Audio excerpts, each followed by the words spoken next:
Welcome to the Australian Hiker Podcast, Australia's longest running hiking podcast, downloaded over 500,000 times in over 145 countries and providing you with an Australian perspective on all things hiking. We're your hosts, Tim and Jill Savage. This is episode 206 of the Australian Hiker Podcast. And in this week's episode, we bring you a series of recordings made on our recent Three Capes Track walking trip, along with some interviews from fellow hikers to get their views and opinions on what the track was like. We hope you enjoy.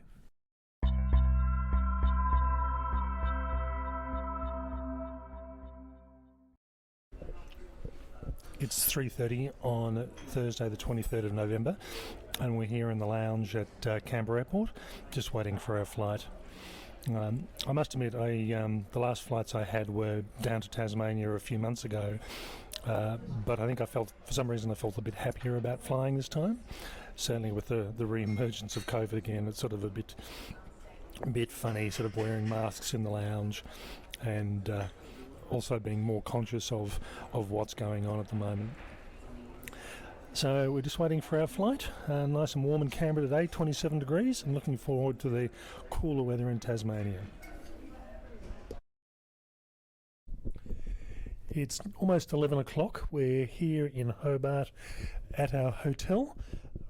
We've been here for probably around about 40 minutes, just getting ready for bed and pretty much packing our gear ready to go for tomorrow.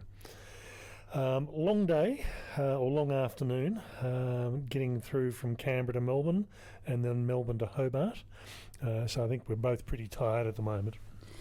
Yeah, there was a little bit of a delay, and when we got into Hobart, some checking arrangements in terms of the COVID vaccinations and your PCR test before you arrived, and also that you'd done the paperwork and registered and done all of those sorts of good things. It didn't take too long, but our plane was delayed, which meant that there were a few planes in at the same time and a bit of congestion because of that. Okay, so pretty much that's the first section of travel done. We were actually in Tasmania. We cleared all the hurdles. So providing we didn't have anyone on the plane with us that had any issues, we're off to Port Arthur tomorrow morning. So we're leaving Hobart at around about 8:30 for about a 90-minute drive, I believe, down to Port Arthur. Okay, we'll talk to you tomorrow. Bye.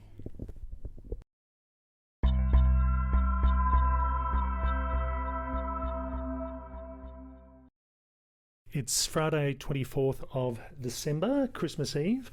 We've just gone out and had breakfast. It's now 8 o'clock and we're due to pick up the bus in around about half an hour after around about a 5-minute walk? I think it's Google Maps says 4 minutes and it's mostly flat.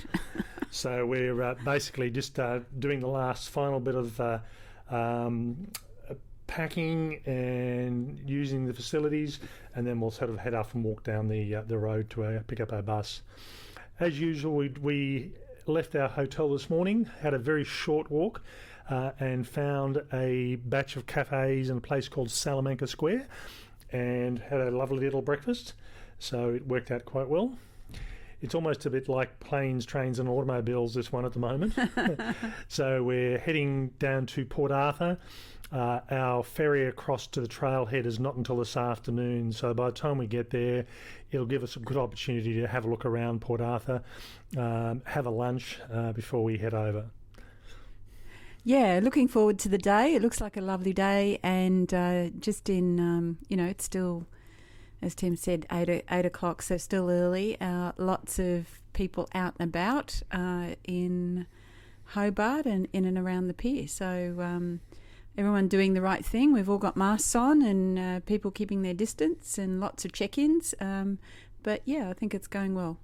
Okay, talk to you later. It's 5 to 12 on the 24th of December, and we're just sitting here at the cafe at Port Arthur, having had a light lunch. We've gone through and checked in at the Three Capes office downstairs and left our excess baggage to be picked up when we return. And we've put our packs in day lockers just so we can have a wander around the site itself. The trip down was interesting. I must admit I hadn't actually thought when we booked the trip it was actually a bus tour. So we got a historical tour on the way down, stopped in at the Richmond Bridge, which is Australia's oldest bridge, and had a couple of other short stops along the way to look at some scenery. And the bus driver was doing the ongoing tour and talking about the history of the places we were going through. He did pretty well. He talked almost non-stop, so he did pretty well. He must A, like talking, and B, like people. But yeah, interesting so far. So our boat ride or our boat ferry across to the trailhead is at 2 p.m. So we've basically got an hour and a half to wander around the site, have a look around, be back at the office downstairs to pick up our packs, and then walk apparently 300 metres down to the boat. So looking forward to seeing what we think of Port Arthur. It's 3:10. We're just over at the beach for the start of the track. It's Surveyor's Cove. Surveyor's Cove. I couldn't quite remember the name. We've just gone through and done a 1 hour boat ride for probably what is only about 800 metres across the channel. But we did a tour out through the bay, out the front of the cliffs and back in again. So this is a bit of a surprise to me in some respects. Excuse the wind that's coming up. But it's almost an experience rather than just a hike. So the tour of Port Arthur, the tour out onto the ocean has been quite good. It's not just about the hike, so it's really good. Yeah, that's right. And the guides and the boat operators are very experienced and don't just give you history lessons, but there's a nature lesson, and I think there was a bit of a geology lesson in there too. It's been a long time since we've been on a boat, Tim, out in the wind. All right, so we had to take our shoes and socks off because the tide is very low, so the boat couldn't actually get up as close as they normally do. We only had to walk through probably about 40 centimetres of water, but we didn't want to sort of saturate the shoes, so we're just letting our feet dry off. We'll put those on, and then we've got a 4-kilometre walk to our first hut for the night. Yeah, looking forward to the next 4 kilometres. Okay. Just a bit of an update from the last podcast we did. We actually got into Denman's Cove, was where the starting point of the track was. I think we mentioned the wrong spot before. Well, I did. Yeah. It's 5:30 now. We've arrived at Surveyor's Hut at around about 4:45. It took us probably an hour and 45 minutes in total to do 4 kilometres. And surprisingly enough, the map says 4 kilometres and my GPS says 4 kilometres, and that's a rarity. Normally there's a difference there somewhere. And it's uphill. I think it's 3.9 kilometres uphill. Yeah.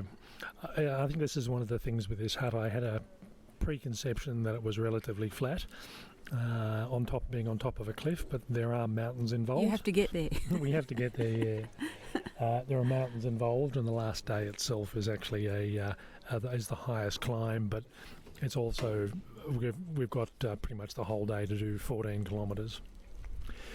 The accommodation here is pretty smart and full on. It's there's good seating areas, there's good outdoor seating areas as well as the inside. There's good cooking facilities, there's recharging points for phones and other electronics. The toilet facilities are really good, and it's set in quite a nice environment. Today was a really good day. We saw quite a few echidnas, lots and lots and lots of flowers of all sorts of different kinds, and the views, as you would expect, were spectacular. So yeah, definitely looking forward to tomorrow. Okay, tomorrow is, by the way, Christmas, so we'll I don't think I'm going to have a big sleep in. I think once I'm up and I'll get out and start eating breakfast. So we'll probably be gone relatively early, particularly compared to today. But I'm guessing we'll be well and truly walking by sort of 8:30 at the absolute latest, if not earlier. And tomorrow we've got a total of 11 kilometres. And really we're going from one hut, which is surveyors to Munro Hut.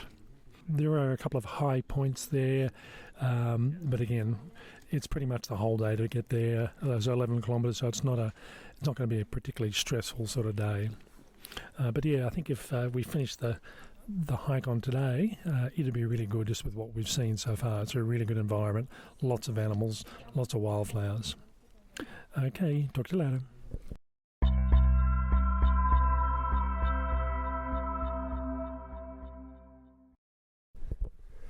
Merry Christmas, everyone. Merry Christmas. It's obviously the 25th of December, and we're here at Surveyor Hut having breakfast. It's around about 20 past 6. I've been up since about 5 o'clock. Yes. Again, I think it was a bit before that, but yes. That which is a sleep in for me. My normal get-up time is around about 4:30, so I managed to hang on till just after 5. Wind's coming up every so often now, and it's certainly a cooler sort of start to the day. There was some rain last night, certainly not heavy. Bunk rooms were really comfortable. Normally the bunk room we were in was designed to take 8 people. Yes. There was only 4 of us in there, so it was quite good. Had a reasonably good sleep, although apparently Jill didn't. No. Let's not talk about that. But yeah, so it was sort of, it was a late go to bed for us last night. I think it was around about 9 o'clock. The sun sets late here. It was, I think, officially it was about 7:45. Yeah, around 9:15. 9:15, yeah. So it was, apparently Surveyor Hut has the best sunsets on the track. But again, the cloud and the weather was moving in, so really couldn't take much advantage of that.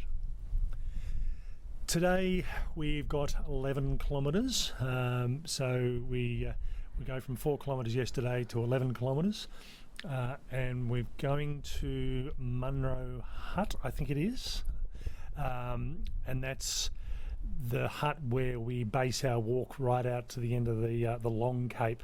So we leave our main packs there, walk out, walk back, collect our main packs, and then move on to the next hut, which distance-wise isn't that far away. But certainly tomorrow is the long day with 19 kilometres. Yeah, so pretty spectacular. We had a little bit of a briefing from Annie, the host ranger, last night, so giving us all the guidance on what we needed to see, and it is 11 kilometres and they've estimated about 4 hours to do it. But that's a comfortable 4 hours, and that's taking into advantage the sights and reading a book along the way. So you get a trail guide which is really full of interesting and helpful information. I think from our perspective, I think, I was planning on trying to get away from here by around about 8:30, but I think realistically we'll just do this and a video and some social media, and we'll then head off. So I think we'll be well and truly gone by sort of 8 o'clock, if not earlier.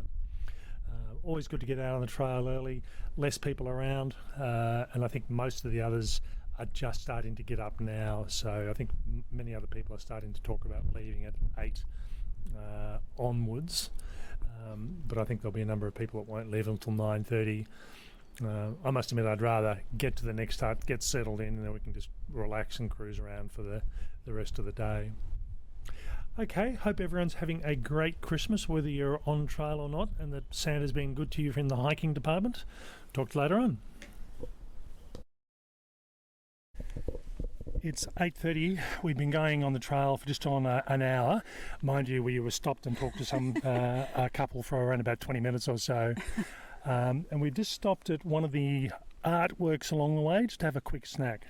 So along the trail there are a series of seats, and the seats are connected to stories in the guidebook. So the one we're at is Fire is Food, and when you go to the guidebook for this particular seat, you find all sorts of information and stories about fire in the area and how it's used, and the importance of it in terms of regeneration. There was a seat just past that had four probably a few more interesting cubes, which were made to look like large wombat pellets. And again, in the book, there's a story about who was here and recognising the different kind of scats that you see along the way. So really interesting stuff and quite different. Apparently there's about 10 of those artworks in this section, so it looks like, and I don't know, that they're probably on average about one every kilometre, so we'll see what happens for the rest of today. The cloud that was threatening to look like rain has cleared away. We've got some nice white fluffy clouds. The sun is out and it's starting to warm up without being hot. The temperature is actually quite pleasant, so it's quite nice walking. I made the comment yesterday that this is like walking through coastal New South Wales. Don't offend anyone in Tasmania with that, Tim. It sort of is, but it's different. So it's similar, but it's different. So it's today was different than yesterday, and it's really quite an enjoyable sort of walk. So really loving what we're seeing so far today. Talk to you later. We're here at a art installation called Cloud Forest, which is designed to look like little mushrooms along the trail. And now, having said that, we're taking a rest because we've just gone through and done Arthas Peak and Crescent Mountain. Arthas Peak is the lower of these peaks, but you can tell it's been designed to be walked in one way because there's a series of switchbacks and steps going all the way up, and it's a fairly steep sort of ascent. And then the descent is basically just steps all the way down. So my knees weren't particularly happy with that. Well, that was, I guess we were hoping that we were at the top and there wasn't any more. But when we look at the map, we kind of see another peak which was Crescent Mountain. Now Crescent Mountain, even though it was taller, wasn't as bad. It was still hard, but it wasn't as bad as Arthas Peak. And we went through, and halfway up there's a site on Crescent Mountain called Jurassic Crack, which is basically a lookout point, and you can look back towards Arthas Peak and you realise how tall Arthas Peak actually was and how steep it was, and you think, okay, yep, I can understand why that was a long way up and a long way down. Great views from up at Arthas Peak in particular, but also Crescent Mountain, but Arthas Peak I think was probably the best choice of that. And this day really is all about the views. Yeah, it's the day of views, and quite stunning views. And we had a perfect day, or have a perfect day, and we're hoping that will last. But I guess anything can happen from here. It's 12:40. We're at Munro's Hut, the second hut on the Three Capes walking track. We've been here since around about 11:45.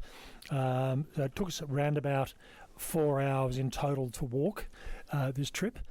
You could do it a bit longer, you could do it a bit slower, or you could potentially do it a bit faster depending on what you're up to. But there's certainly lots to see, and the views were excellent on this trip.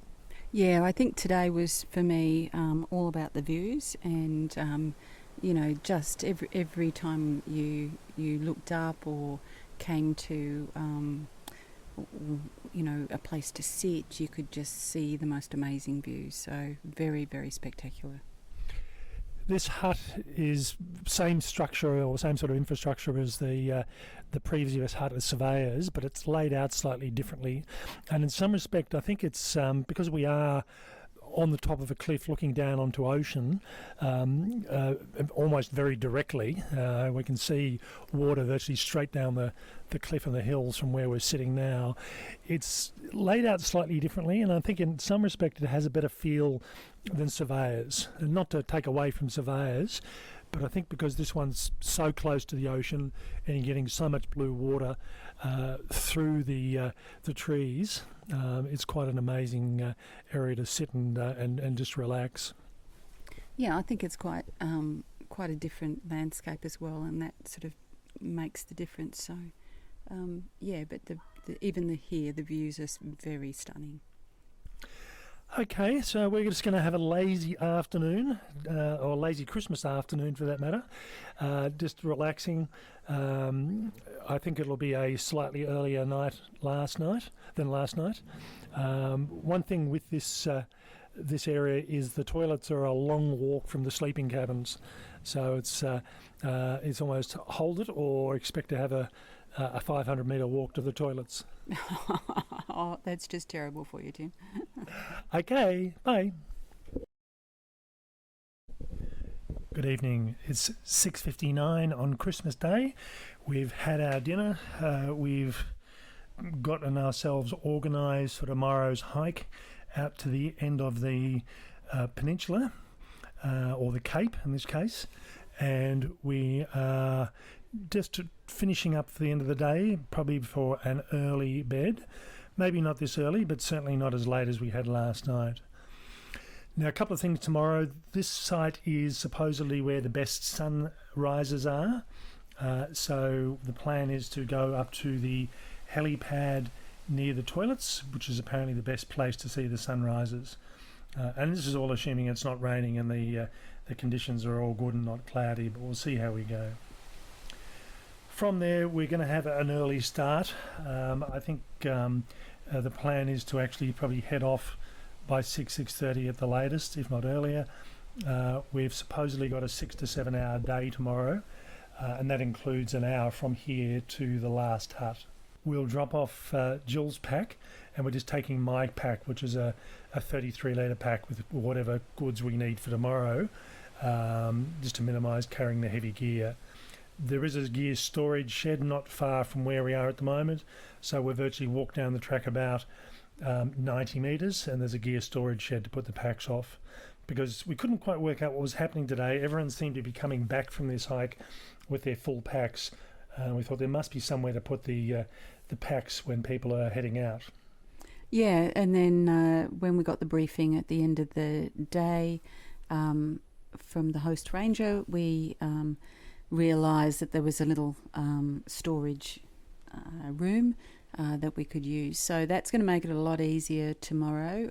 It is essentially a 16k return and then 3k's from the current camp onto the next camp. And, bit of a long day. It'll take us 6 to 7 hours, and that'll be our longest day so far. So in total, 19 kilometres is what we're supposed to be walking tomorrow. Wet day, we walked 14 kilometres. Had a good dinner tonight. Last night we sort of got in, and by the time we got in and got ourselves organised, we had part of our dinner. We didn't feel like having dessert. Tonight we sort of had a bit more food, spread it out through the day, so it was a bit better. I must admit I'm probably not drinking enough water. Haven't got a headache at all from lack of water, but certainly I think water-wise I'm probably only drinking about a litre and a half, which was really not enough. So I need to boost that up over the next few days. All right, that's us for the night. We hope everyone's had a great Christmas.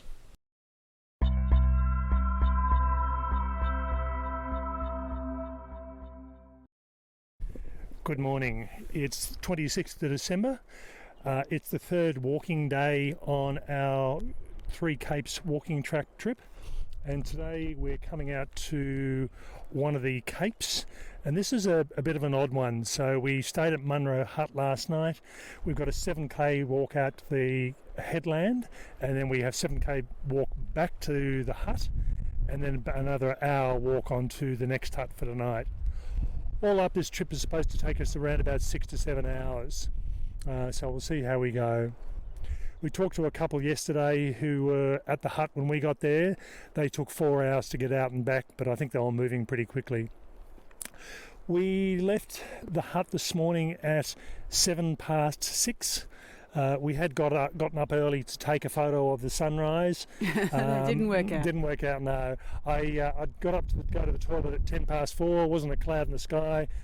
Shortly after, it started raining, and the sunrise was pretty much obscured by cloud and rain. We're getting really light rain at the moment, nothing to be disastrous, but we have got the wet weather gear on. and the forecast is for strong winds all day. So we're actually sitting at a seat just off the side of the trail, and we're probably about to go out into the open fairly soon. So we thought this is a good opportunity to record a podcast. There's at least one other couple that's going to be starting fairly early, but most people seem to be late risers. So I think we're going to be passing a lot of people on the way back, although there are some fast younger hikers that'll move pretty quickly, so they may catch up to us.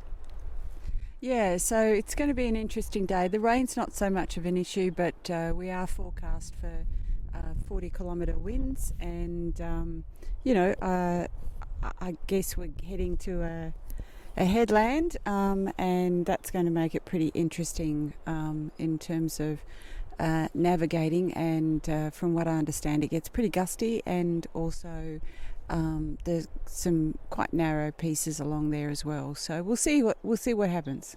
I think the issue is we're walking along one side of a valley, so we're on one side. We can see the other side fairly close by. There looks like there's a creek or a river right down the bottom, although it's a bit hard to see. And then we open up and we've got no protection at all from the wind. So I think that's where we're going to get hit pretty quickly. Having said that, though, I can see the ocean from here, and I can't see any whitecaps, which we were seeing earlier on. So I think the wind's going to be a bit variable today. Yeah, there is a big swell out there though, Tim. All right, it's breakfast time. We decided we're going to have breakfast on the trail, so we've got overnight oats just to give us a bit of energy. We'll talk to you later. Okay, we're back at Munro Hut. After heading out to Cape Pillar for the morning. It was almost impossible to try and record a podcast with the wind that was going on, so we ended up waiting until we were back at the hut to getting a bit of shelter so we could actually do some recording. One thing we found from our last interview, we progressively got out to Cape Pillar itself and lost the protection of the valley, and the winds just got worse and worse. Mind you, having said that, the views got better and better at the same time. But we did cross one point where there was a sculpture, and we were walking along, and all of a sudden we took a step, and it was like we were being blown sideways. Yeah. And then I wondered what Tim was doing. He was stepping sideways a few steps, and then I followed him and almost fell over. So yeah, there's one point in particular along the top there where it's really windy and it just hits. And funnily enough, there's a sculpture. I think it's called Wicked Winds, and it's a timber bench sheet, for want of a better term, that looks like the vegetation up there, which there's short and windblown, a bit twisted, and virtually when you see that, the wind's going to hit you. We continued on to the Blade, and that took us probably around about 2 hours and 10 minutes in total, and the walk up to the Blade was 5 minutes. We thought, that seems a bit odd. It seemed to be a lot further than that. And the 5 minutes was really up until the official stopping point of the Blade Lookout. Yeah, and that's when we got hit with more wind, and we got to the official end point, and I decided I'd clamber up and head to the step over point. Got part way up and thought, oh dear, this is pretty windy, and it's narrow, and decided that was all a bit too much. We did meet another couple who made it up. The wind had just changed, within 30-minute time frame, and they were possibly the only ones that were able to step up to the step over point. When you read the notes about the trip, that will make sense for you. But out of all of those who were visited that day, there was one group that essentially was able to do that. From there, we came back down to the turn-off point, and there was the walk up to Cape Pillar.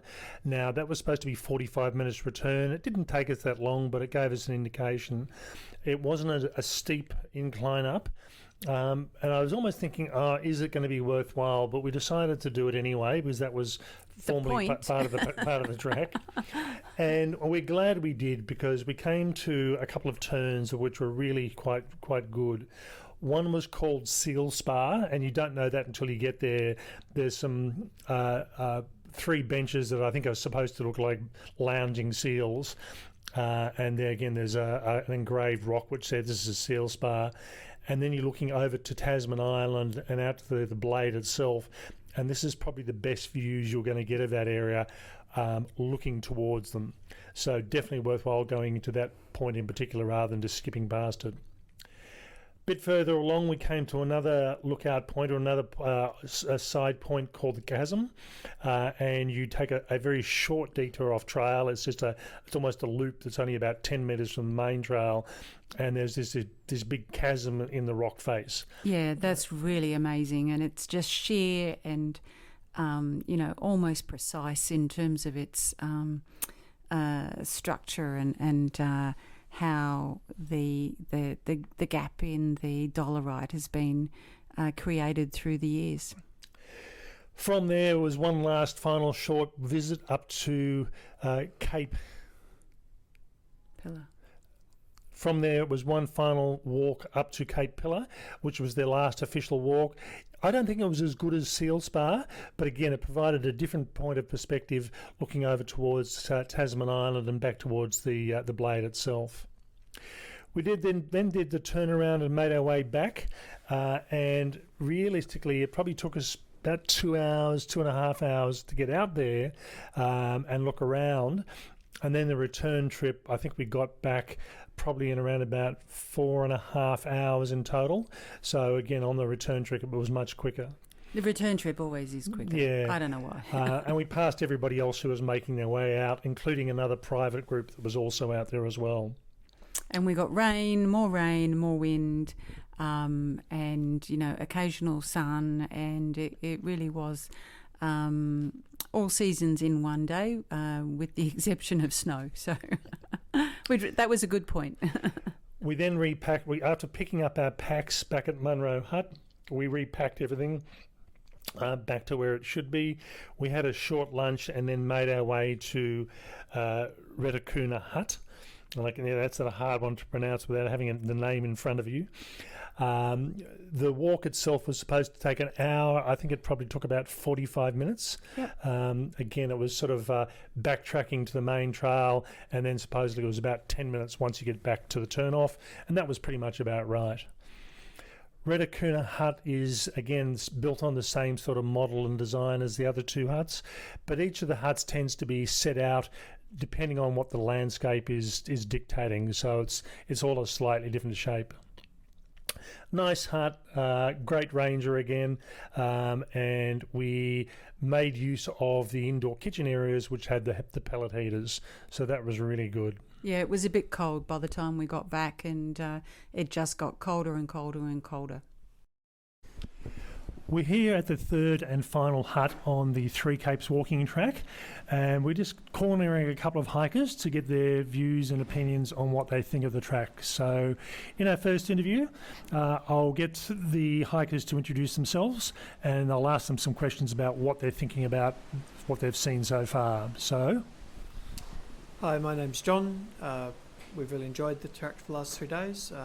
I'm 50 years old and a reasonably experienced hiker. Okay, so what do you like about this track? I think the thing we like about the track is it's one of the best walks we've done in terms of the scenery, particularly the second day. Third day transition was amazing to see changes in vegetation, but also just the coastal landscapes were phenomenal. And what don't you like about it? Oh, not too much. Maybe some of the weather. The Tasmanian weather, expect it to rain even in the middle of summer. I suppose a valid question is, why did you decide to do a bushwalk, and particularly this bushwalk, at Christmas time? The main reason we decided was we were going to have friends coming over from Western Australia to do 3 weeks through Tasmania, doing foodie things as well as hiking, and they're pretty inexperienced hikers, so we thought this would be an ideal trek for them to do. I suppose the issue we've got is a lot with COVID where people can't get out of their states or can't get into their states. So obviously that didn't happen, but you've decided to continue on and do the trip and do the planned tours that you were going to do? Yes, we've booked it all, so we've done the walk. We also have a 16-year-old daughter that has enjoyed having the facilities and the bunk rooms and the kitchens and being able to charge your phone on USB. So it's worked well for our family. And I think that's often the thing as well, and it's not unusual to get solo hikers or couples going, but getting families with children, and particularly as the children get a bit older and want to do their own things. So she sounds like she's enjoying it as well. Yeah, she's had a great time. So it's worked really well. I think it's probably, I would say it's exceeded our expectations. The scenery and the huts, I would say, have as well. I suppose one final question, what would you say to people that are considering or looking at doing this track at some time in the future? Oh, look, I think just do a little bit of planning about what facilities the huts have and what sort of food and the distances you're going to be travelling. You don't have to be eating freeze-dried meals every night here. The first day is 4 kilometres, so they have barbecues, you can bring in some nice food and then carry lighter from then. All right, thanks very much. Right. Okay, for our next interview, we've got a hiking couple, so we'll see what they have to say about the Three Capes Track. So if you'd just like to introduce yourself, provide a bit of background about yourself, and then I'll ask you some questions about the track itself. I'm Alana, I'm from Queensland, I'm 35 years old, and I would say I have a reasonable level of hiking experience. All right, and why did you decide to do the Three Capes Track, and why did you decide to do it at Christmas time? We decided to do it at Christmas time because we have a bit of a family 3-year rotation. My in-laws are in Adelaide, my family's in Brisbane. So we do 1 year with each side, and then we have a 3rd year that we can just do whatever we want to do, no questions asked. So just for the family dynamic and a little bit of fun for us to get out and see the world as well. So we've done a Christmas in New Zealand, we've done a Christmas in Europe, and we wanted to do a Christmas in Tasmania hiking. So this was the one that we chose. It was a nice little quick getaway in between hike. All right, and we've still got one more day to go, but what's your opinion of this track so far? The track's been really excellent. I really like the boardwalks that they have, or the boardwalks, that they have for everything. It's really good because you wouldn't imagine that so many people have hiked on the track consistently every single day for the 6 years that it's been open, because the environment still looks pretty natural to what it always would have been within reason. So it's really excellent, the track so far. I've been finding it. And what's been your favourite part of the trip so far? Definitely heading out to the Blade and to Cape Pillar. Today was just really awesome. Even though it was rainy this morning, you still got to see sort of all 4 seasons of Tasmania with moments of sun. It was pretty cloudy, it was pretty rainy, it was really windy, but it was just really great that you can see all those different terrains and how it changes so very quickly. And from Queensland, it is remarkably different to us to have all these changes happening. All right, and what about the dislikes? Is there anything you don't like about this track?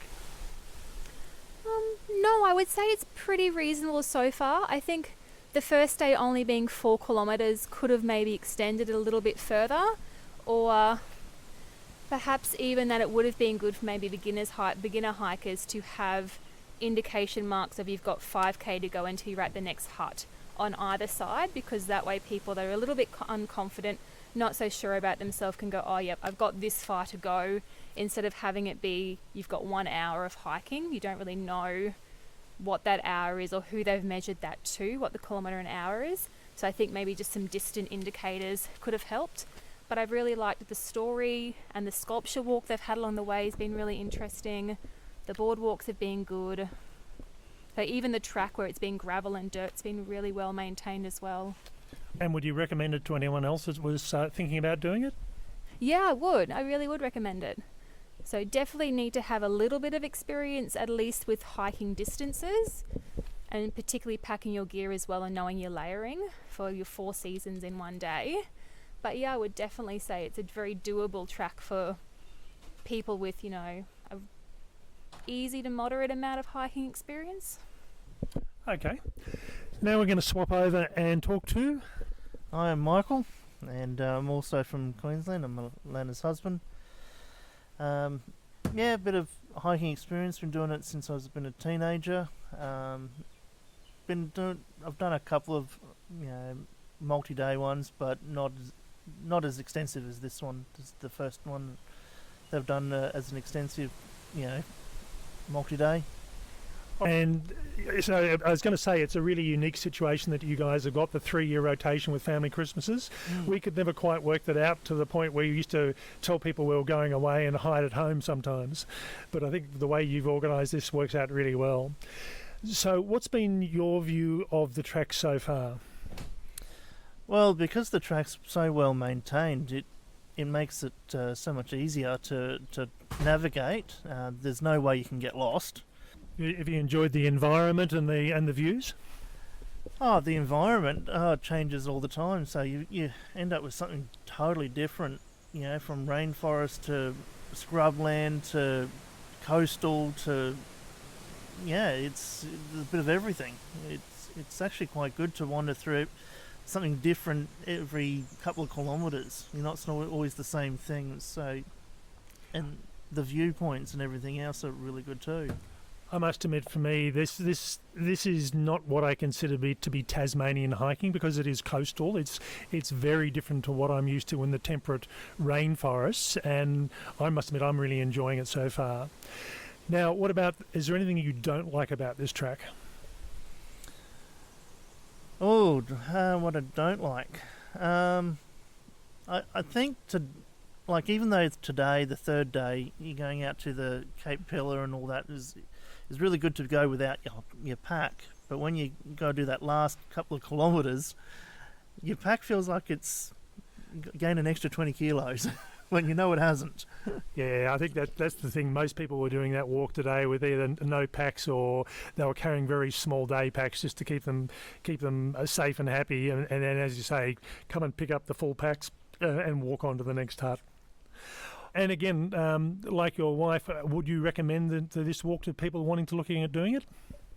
Oh, absolutely. I also do some Duke of Ed work at my school back home in Queensland, and if the opportunity arose where they could afford to come onto this track as well as the plane flights, I'm sure I'd get many hands put their hand up and go, "Yep, let's go." Thank you very much, guys. Much appreciated. Okay, so we've got our next couple we're going to be talking to. We're getting younger in we're actually going downhill in the ages as we go on this one. So our first person is? I'm Ruby and I'm 26 years old. And what's your hiking background, Ruby? Not a lot of hiking. I've done kind of single day hikes. This is my first overnight based hike. So yeah, not too experienced really. So why did you decide to do the Three Capes Track, and why did you decide to do it at Christmas time? Decided to do the Three Capes Track because it seemed like a good gateway into doing multi-day hikes. I liked that you didn't have to carry all your camping equipment and things like that, so thought it was an achievable one to start off doing a multi-day one. And we did it over Christmas mainly because when we went to book it in May, round this time was the only time that coincided with school holidays. I'm a teacher, so was looking for a time slot within this break, and this was the one available. Okay, now how have you found the track so far as an overall thing? Yeah, it's been incredible. It's very easy to walk, or I found it so far. The natural sights that you see along the way are incredible. All the vegetation, all the big rock towers that look incredible, all the nature. So yeah, it's been amazing so far. What's been your favourite part of the hike so far? Really tough to pinpoint just one. I think the second day, the walk, where we just kept, the vegetation kept changing so dramatically. I really enjoyed every 30 seconds feeling like you were almost in a different part of the world. I think that's been a real highlight. Okay, and is there anything you haven't liked about the track? I think the constant fear of snakes has been the only challenge, but haven't come face to face with one yet, so it's just a looming challenge at some point. I think that's one that all hikers, particularly when they first start out, tend to worry about, and you either see them or you don't. We've yet to see one on this track, but we starting a bit earlier. I think they're coming out a bit later in the day, so we've got another day to go. So you never know your luck. Yep. Tomorrow's it. And would you recommend this as a hike for other people looking at doing it? Yeah, I think it's very achievable. It's broken up well. The facilities are incredible, so I would definitely recommend it. Okay, thank you. Now we'll go on to Ruby's partner, and we have Josh. And Josh is how old? I'm 27. Okay. What's your hiking background? I've done a reasonable amount of hiking, but limited in terms of multi-day. I've done a couple of multi-day, but mainly I've been limited to day hikes, a couple of overnighters, but compared to some of the other hikers on this trek, less, I'd say, than most. Now, how have you found this trek so far as a generalisation? I've thought it's amazing. It's sort of more cultivated, I suppose, than I first expected. It seems to be a really good mix of you're completely in the wilderness, but you're not bush bashing at all, and there are these great facilities both on the track and waiting for you at the end of the day. So yeah, that my overall impression is a very good one. What's been your favourite part? We've still got a day to go. What's been your favourite part of the hike so far? I think probably the sights today, so this is day 3, were just completely wild, and probably a big part of the reason we chose to do this trek. The sort of cliffs, I think someone said, were at some points 360 metres up, next to these sheer drops, and just the most amazing geological structures that you don't really see elsewhere. It sort of felt very prehistoric or like something out of a fantasy movie. So that probably the sites today, I think the Blade is one particular geological structure you get to climb on for a bit, and the whole stretch of coastline's pretty awesome. Has there been anything you haven't liked about the trip so far? I don't think so. No, I mean the weather's been interesting. We've sort of seen 4 seasons in the last 2 days. I know that's a bit of a that's Melbourne, I think. Yeah, yeah. Well, it feels like people say it about wherever they are, but yeah. So yesterday was really nice with the good sun, but we were told when we started the trek that we'd been lucky, or we would be lucky to enjoy the best weather over 4 days that they had seen in 6 months. So so even though we had a bit of rain and a bit of wind today, it's been fine. And from your perspective, you'd be happy to recommend this walk to anyone looking at doing it? Yeah, absolutely. I echo what Ruby said about it being a good intro for multi-day walks.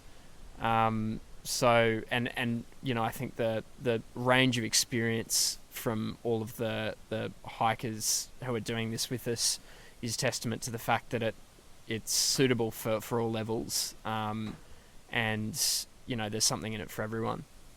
Okay, thanks very much, guys.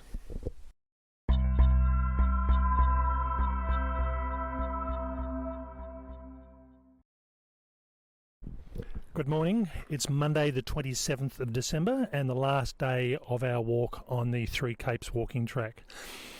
We left the cabin at about 6:05 this morning, so we've been going for about an hour and 50.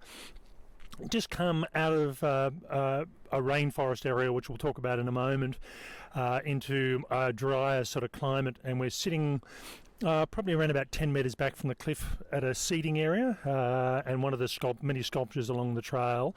Just looking at a lovely rock cliff face with all the pillars and out to the open ocean in front of that. Today we're heading towards Cape Hoy, which is the last of our capes for this trip.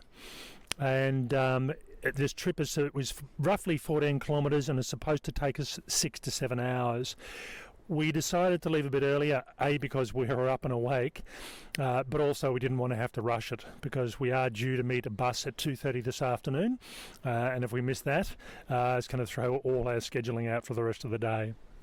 Yeah, so it's been quite a lovely walk so far. I mean, it was a bit of a steep climb. We probably expected the climb to be a bit tougher than it was. But now we're on this undulating downhill trail on the way to the turn-off to Cape Hoy. Yeah, as Jill said, this was the steepest climb of the whole trip. But it was actually easier than the climb we did 2 days ago, and I think partly because it's a bit cooler today. The sun is out, but we are walking through a densely forested area, so we weren't getting the sun that we were picking up on the peak we did the other day. And there's more switchbacks, and I think the trail's a bit kinder, even though it's a bit steeper. So I think it's worked really well. Yeah, I think the other day there were many more stone steps. This one is a combination of stone and timber tread, so not timber tread but timber framed. It just seems a bit easier underfoot, I think. Once we'd actually got up to the summit, there was a lookout looking out towards where we'd come from and where we were yesterday. And that's the first time we'd actually had a chance to see that. And then we headed downhill, and even though the vegetation had been very much what I'd been used to from a Tasmanian perspective with the tall trees and the mosses and everything else, once we got over the peak, that's what the vegetation became, and it was really nice. So you had the sun filtering through the trees, there were mosses everywhere, tree ferns. I've got a video which I'll include as part of the written write-up of this, walking through this area, and it's just spectacular. This trip really has something every day that's different and keeps you interested. Lots more sculptures again, and the sculpture we're sitting at the moment, and I just need to come around and have a look at the side of it, is Pillars of the South, it's titled. So it's a rock seat, which is a large rock slab on its side, and 2 tall rock pillars. So they've not just put artworks along the trail, they've made them functional as well. So most of them are actually seats and chairs, and you can just stop and take a rest, particularly at some really opportune moments like we are now. This first section to the intersection is supposed to take us around about 3.5 to 4 hours, and that's where we sort of start going out onto Cape Hoy, and where the day trippers start coming up from the car park just to do this as a single day trip. So from there we're supposed to have roughly 2 hours out and back, and we can see Cape Hoy where we are at the moment, and it's this is apparently we drop our packs off and just walk ourselves out. So looking forward to that, and again this really is an excellent trip. Yeah, we're enjoying it, and there's lots to see, and as Tim said, something for everybody, I think. It's 10:46 and we're back to the turn off for Cape Hoy, and where we dropped our packs off. Yeah, so we've had a pretty nice morning. It's getting a bit busy now, but we were lucky to get to the lookout, and there was only 2 other people there when we got there. It is a bit of a trek, lots and lots and lots of stairs up and down, but definitely worth the effort. I think so. I mean, unless something changes, I think that uphill climb back to where we are now is probably the hardest part of the whole trip. It's probably a bit psychological too, I think. But we saw an echidna on the track.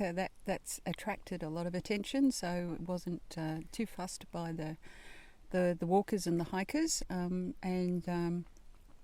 just continued to do it, whatever it was doing, and lots of people taking photos. So that was a bit of a highlight as well that we didn't expect.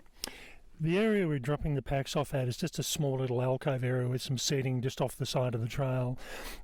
As is common in Tasmania, there's a currawong that's just floating around. And even before we'd left where we'd dropped our packs off, it was down having a look. And the currawongs in Tasmania seem to be smart enough that they can open zips. Certainly that was the case on the overland track where they'd get into the packs even though you think they're fully closed up. So it's definitely worthwhile putting the rain covers on because they're pretty smart and cluey sort of birds. Yeah, they'll go with the packs without the rain covers first, I think, is what they do. But Okay, so we've got 1 hour left to go to get down to Freycinet Bay, I think it is. Fortescue. There we go, Fortescue Bay, wrong part of Tasmania. And that's where we pick up the bus, which is due at 2:30. So it's 10:48 now, we've got plenty of time.